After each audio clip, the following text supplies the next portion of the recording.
All right, guys, in this episode, Mike Green is going to teach you how to zero your EOTech.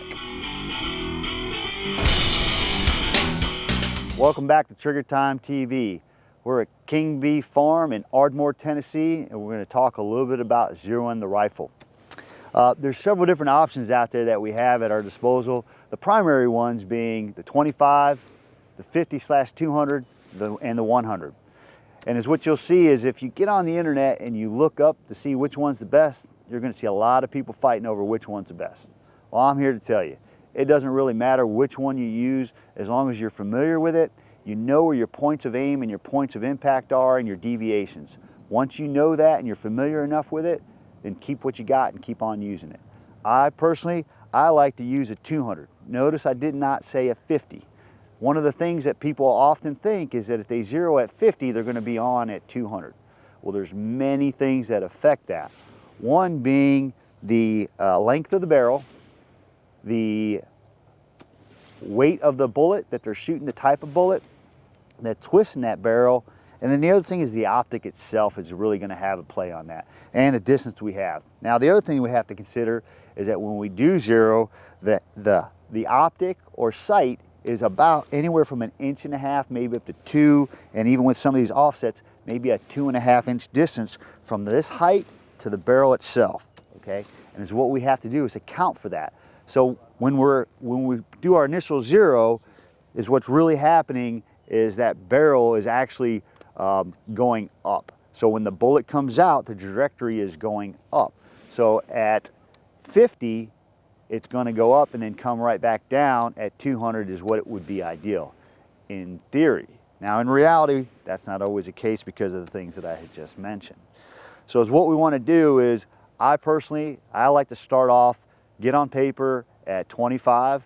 I like to be about 1.5 inches below my target, and then I'd like to get up, confirm at 50, 100, and then when I get back to 200 is what I want to do there is I want to group my zero in really tight and have that be a hard zero at 200. At 200 is what I'm going to do then is now I'm going to walk back. I'm going to walk back from the 200. I'm going to go back to a 100 target, and then is what I want to do is I want to know my deviations, where my point of aim and where my point of impact is. Okay, because what you're going to find is you're going to find anywhere between a 2 to 1.5 inch deviation in those targets. And is what you need to do is figure out which one is where. And is what I like to do is I like to write those down when I get back to 50, 25, and all the way up to 7. And then is what I like to do is write them or tape them on my buttstock. That way I know. Now, if you're using a 100-meter zero or a 25-meter zero, your distance off is going to be slightly different than someone who's using a 200-yard zero.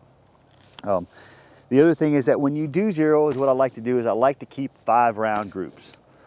In the military, we were using a 3-round group, and we started at 25.